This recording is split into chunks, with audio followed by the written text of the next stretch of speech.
ఒరే శేఖరం, నేను రా మల్లిబాబుని. ఎరా మల్లిగా, ఎక్కడున్నావురా? ఏం చేస్తున్నా? నాకేంట్రా, కలకత్తాలో మ్యారేజ్ కాంట్రాక్ట్లు చేస్తున్నాను. మ్యారేజ్ కాంట్రాక్ట్స్ అంటే మ్యారేజ్ సంబంధించిన అన్ని పనులు A to Z సర్వీస్ అన్నమాట. ఓహో, నువ్వేంట్రా అంత డల్గున్నావు?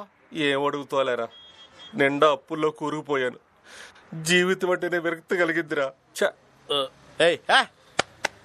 కొండంత ఫ్రెండ్ నేను నీ ఎదురుగున్నా ఉండగా అలా మాడతావేంట్రా? అంటే నువ్వు నన్ను అవమానిస్తున్నావా? చెప్పరా, నీ అప్పు ఎంతో చెప్పు. ₹1,00,000 రా. ఆఫ్టర్ ఆల్ ₹1,00,000 కోసం ఇంత డల్ అయిపోతున్నావా? నువ్వు హ్యాపీగా ఉండాలంటే అర్జెంట్గా ₹1,00,000 కావాలి, అంతే కదా? ₹1,00,000 ఇస్తే నువ్వు హ్యాపీగానే ఉంటావు కదా? ఏది నవ్వు సరి.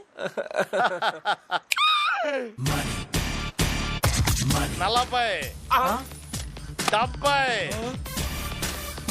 తీసుకో లక్ష.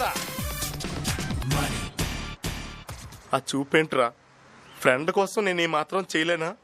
ఇదిగో ₹1,00,000 తీసుకెళ్ళాలి, మొఖాన్ని కొట్టి బాకీ మొత్తం తీర్చేయి. కానీ నువ్వు ఇంకెప్పుడు నాకు డల్ గా కనిపించొద్దురా. ఈడవురా దిగ్గానే ఫ్రెండ్ కి ₹1,00,000 ఇచ్చినాడు. పెద్ద సౌండ్ పార్టీలా ఉందిరా. నేను కూడా ఒక జాలి కథ చెప్పి ఎంతకంత లాగుతాను రా. వద్దురా, డబ్బుకు దురాశ పడకరా. నీకు అసలే చాలా ఫ్లాష్ బ్యాక్లు ఉన్నాయి. నువ్వు ఎప్పుడు ఇంతే. రే తీసుకోరా, తీసుకో. ఆగండి. రేయ్, మల్లిబాబు గారికి హాట్ పిజ్జా, పెద్ద పెప్సీ పట్టారా. అలాగే సార్. ఎవడరా నువ్వు? బాగా మాడిపోయిన తండూరి చికెన్ లో ఉన్నావు. సార్, ఒక ఫ్రెండ్ కి మీరు చేసే సహాయం చూసి నేను మీ ఫ్యాన్ అయ్యాను సార్. నా ఫ్యాన్ వా? అవును సార్, ఇలాంటి రేర్ సీన్ కి నేనే స్పాన్సర్ చేస్తాను సార్. రేయ్, తొందరగా పట్టారా. అదే నోటితో 2 కింగ్ సైజ్ ప్యాకెట్లు చెప్పు. సరే సార్. పక్కన ట్యాక్సీ ఆగి ఉంది, వీళ్ళు రెంట్ కట్టి వచ్చాయి. వచ్చేటప్పుడు అక్కడ నా బ్యాగ్ ఉంటుంది, మోసుకొచ్చి. ఇంకా ఎక్కడ ఉన్నావా? ఇలా. Okay sir. రేయ్ మామ, టాక్సీ డబ్బులు ఇరా ప్లీజ్ రా.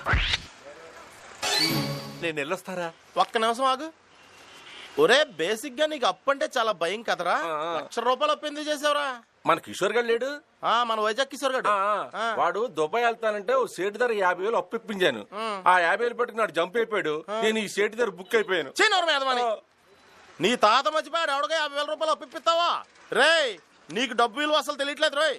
ఈ మల్లె బాబు మనిషి విలువ తెలియకపోయినా క్షమిస్తాడు గాని మనీ విలువ తెలియని అస్సలు క్షమించాడు రోయ్. ఈ 50,000 విషయంలో మటుకి నా రెస్పాన్సిబిలిటీ లేదురా. 50,000 కట్. ఏంటి ఇచ్చారా? ఈ 50,000 చెప్పరా.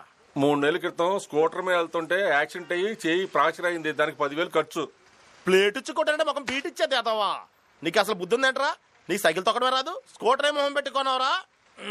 మళ్ళీ డబ్బులు తెలియకుండా ప్రవర్తించావు నువ్వు. ఒరే చూడరా, ఈ మల్లె బాబు మనిషికి విలువ ఇవ్వకపోయినా క్షమిస్తాడు గానీ క్షమించాడు. ఎగ్జాక్ట్లీ. ఈ 10,000 కూడా అప్పుడే చెప్పాను కదరా, నీకు అవసరమా?